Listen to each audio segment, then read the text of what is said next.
Today in livestock, cattle did gap down. That bearish USDA report did sink the futures.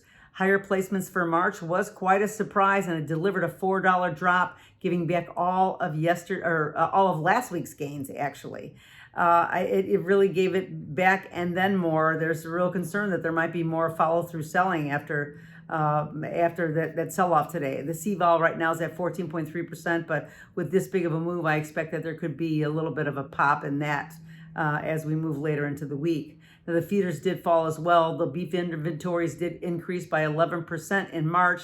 That was the surprise. That unfriendly cattle on feed report sent the feeders, futures lower as well. Not as hard as the live cattle, but still down.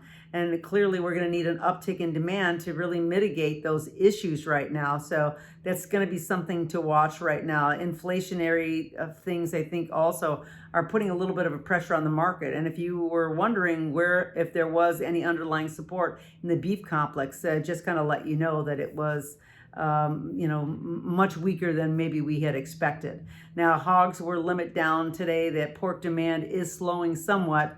The futures are carrying a premium to cash, so we knew that was going to be snapping back at some point. And I suppose with the bearish cattle on feed report, that kind of like had some overflow selling into the pork market and sending the lean hog futures lower as well. The next support level for the lean hogs is 112. So if that doesn't hold, we could see further follow through selling. So that's really going to be something to watch come tomorrow.